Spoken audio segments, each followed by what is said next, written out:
வணக்கம். திசைகளின் 5 மணி செய்திகள். மஸ்ஜித் இந்தியாவில் நிகழ்ந்த துயரச் சம்பவம். இந்திய மாதுவை தேடும் பணி தொடரும். பிரதமர் டத்துஸ்ரீ அன்வார் உத்தரவாதம். கோலாலம்பூர் மஸ்ஜித் இந்தியாவில் கடந்த வெள்ளிக்கிழமை நடைபாதை இடிந்து பெரும் குழியில் இந்திய மாது விழுந்து காணாமல் போன சம்பவத்திற்கு பிரதமர் டத்துஸ்ரீ அன்வார் இப்ராஹிம் தமது ஆழ்ந்த வருத்தத்தை தெரிவித்துக் கொண்டார். அதேவேளையில் அந்த இந்திய பிரஜையை தேடும் பணி தொடர்ந்து முழு வீச்சில் தொடரப்படும் என்று டத்துஸ்ரீ அன்வார் இன்று உறுதியளித்துள்ளார். ஒரு சுற்றுப்பயணியான ஆந்திர பிரதேசத்தைச் சேர்ந்த 48 வயது விஜயலட்சுமியை தேடும் பணி தங்கு தடையின்றி தொடரப்பட வேண்டும் என்று தாம் உத்தரவிட்டுள்ளதாக அவர் குறிப்பிட்டார். அதேவேளையில் விஜயலட்சுமி காணாதது குறித்து மிகுந்த துயரில் பெரிய எதிர்பார்ப்புடன் காத்திருக்கும் அவரின் குடும்ப உறுப்பினர்களை சந்தித்து தமது வருத்தத்தை தெரிவித்துக் கொள்ளும்படி கோலாலம்பூர் மாநகர மன்றத்தை தாம் கேட்டுக் கொண்டுள்ளதாக டத்துஸ்ரீ அன்வார் தெரிவித்தார். விஜயலட்சுமியை தேடும் பணியில் இடையூறுகள் ஏதும் இருக்குமானால் அவற்றை உடனடியாக களையச் செய்து மீட்புப் பணியை தொடருமாறு கோலாலம்பூர் மாநகர மன்றத்திற்கு தாம் உத்தரவிட்டுள்ளதாக பிரதமர் குறிப்பிட்டார்.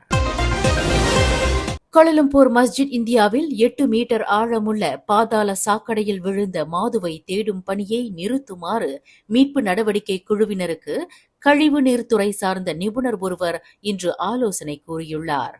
பாதாள சாக்கடை கால்வாய்களில் நீரின் வேகம் அதீத வேகத்தில் பாய்வதை கருத்தில் கொண்டு அந்த இந்திய பிரஜை இறந்துவிட்டதாக கருத வேண்டும் என்று மலேசியாவின் முன்னணி கழிவுநீர் துறை சார்ந்த நிபுணரான ஜி பரமேஸ்வரன் தெரிவித்துள்ளார். கோலாலம்பூர் மாநகரில் பாதாள சாக்கடைகளின் கால்வாய்கள் 1.5 மீட்டர் அகலமுடையதாகும். மனித உடலை அடித்து செல்வதற்கு அது போதுமான அகலமாகும். அதேவேளையில் அந்த கழிவுநீர் சாக்கடை கால்வாய்கள் பல பிரிவுகளை கொண்டுள்ளன. எனவே 1.5 மீட்டர் அகலமுள்ள கால்வாய்கள் நீரோட்டத்தின் வேகத்தில் மனித உடலை மிக துரிதமாக அதன் பிரதான நதிக்கு கொண்டு சென்றிருக்கலாம்.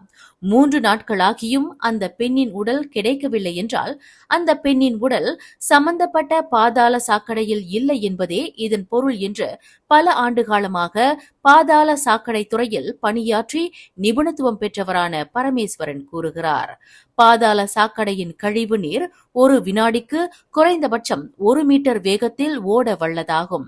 அந்த கணக்கெடுப்பின்படி 24 மணி நேரத்தில் மனித உடலை அந்த பாதாள சாக்கடை சுமார் 86.4 கிலோமீட்டர் தூரத்திற்கு கொண்டு சென்றிருக்கலாம் என்று அந்த பொறியியலாளர் கூறுகிறார். ஓர் இந்திய பிரஜையான 48 வயது விஜயலட்சுமி கடந்த வெள்ளிக்கிழமை அந்த சாக்கடை நீரில் விழுந்து 3 நாள் ஆகிவிட்டன. இனியும் பாதாள சாக்கடைகளை இலக்காக கொண்டு மீட்பு நடவடிக்கையை மேற்கொள்வதில் எந்த பயனும் இல்லை.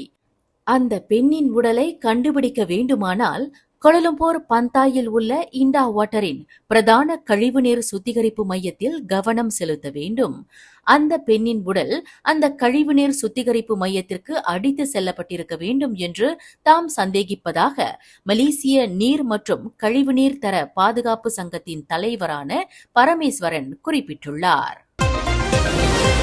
கோலாலம்பூர் மஸ்ஜித் இந்தியாவில் மண் புதையுண்ட சம்பவத்திற்கு மாநகரின் புவியியல் அமைப்பு முறையே காரணமாகும் என்று துணை பிரதமர் டத்துஸ்ரீ ஃபடிலா யூசுப் தெரிவித்தார். கோலாலம்பூரில் குறிப்பாக மஸ்ஜித் இந்தியா பகுதி சுண்ணாம்பு கற்களை உள்ளடக்கிய நிலப்பகுதியாகும். இத்தகைய சுண்ணாம்பு கற்களை உள்ளடக்கிய பகுதி மண் நகர்ச்சியை உண்டு பண்ணும் என்பதுடன் எளிதில் நிலச்சரிவுக்கு வித்திடும் என்று முன்னாள் பொதுப்பணித்துறை அமைச்சருமான ஃபடிலா யூசுப் குறிப்பிட்டார். இதுபோன்ற நிலப்பகுதியில் எந்த இடத்திலும் எந்த நேரத்திலும் நிலச்சரிவு அல்லது மஸ்ஜித் இந்தியாவில் நிகழ்ந்ததை போன்று திடீர் குழிகள் ஏற்படக்கூடிய சாத்தியம் இருப்பதாக அவர் சுட்டிக்காட்டினார். எதிர்காலத்தில் இதுபோன்ற சம்பவம் மீண்டும் நிகழாமல் இருக்க அப்பகுதியில் விரிவான ஆய்வு நடத்தப்பட வேண்டிய அவசியம் உள்ளது என்று ஃபடிலா யூசுப் தெரிவித்தார். பாதாள சாக்கடையில் விழுந்த இந்திய மாதுவை தேடும் பணி தொடர்ந்து நடைபெற்று வருவதால் கோலாலம்பூர் மஸ்ஜித் இந்தியாவில் மீட்பு நடவடிக்கை மேற்கொள்ளப்படும் பகுதியில் அனைத்து கடைகளும் மூடப்பட்டுள்ளன. சம்பந்தப்பட்ட மாதுவை தேடி கண்டுபிடிப்பதற்கு ஏதுவாக அந்த பகுதியில் மீட்பு நடவடிக்கை நடைபெறும் பட்சத்தில் வர்த்தக தளங்களை திறக்க வேண்டாம் என்று கோலாலம்பூர் மாநகர் மன்றம் உத்தரவிட்டுள்ளதாக வர்த்தகர்கள் பலர் தெரிவித்துள்ளனர். இதில் மஸ்ஜித் இந்தியாவில் முக்கிய வர்த்தக தளமான மில்லேனியம் மேன்ஷனில் அனைத்து கடைகளும் மூடப்பட்டுள்ளன என்பது இன்று காலையில் நடத்தப்பட்ட ஆய்வில் தெரியவந்துள்ளது.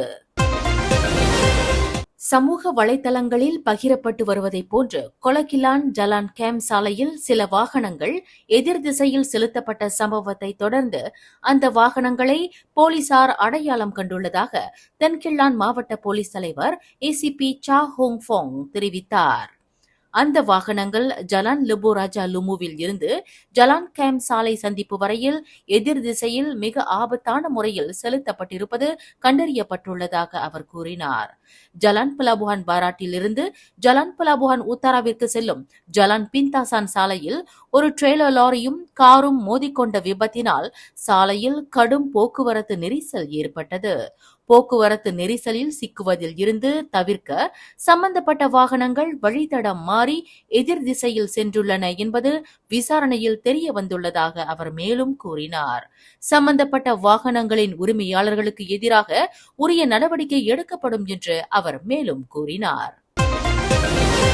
குவாந்தான் ஜலான் கம்பாங் பத்துலாப்பான் என்ற இடத்தில் சாலையோரத்தில் நிறுத்தி வைக்கப்பட்டிருந்த லாரியின் பின்புறத்தில் கார் ஒன்று மோதியதில் அந்த காரில் பயணித்த 2 ஆடவர்கள் கடும் காயங்களுடன் உயிர் இழந்தனர். இந்த விபத்து குறித்து நேற்றிரவு 10:08 மணியளவில் தாங்கள் அவசர தகவலை பெற்றதாக குவாந்தான் மாவட்ட போலீஸ் தலைவர் ஏசிபி 1 முகமது ஜஹாரி 1 பூசு தெரிவித்தார்.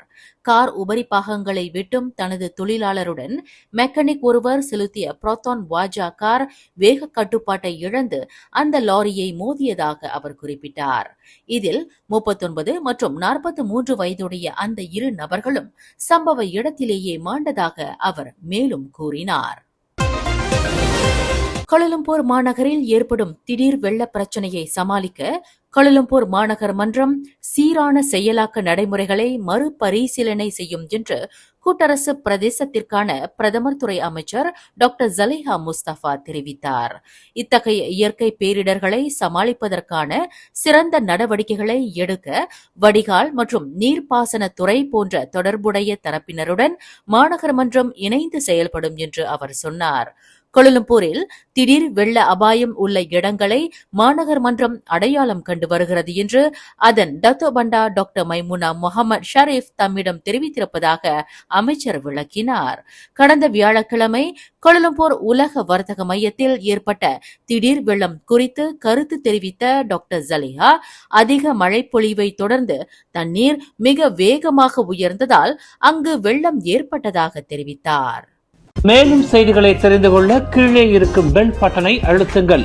உங்கள் மகிழ்ச்சியை வெளிப்படுத்த லைக் மற்றும் ஷேர் செய்யுங்கள்.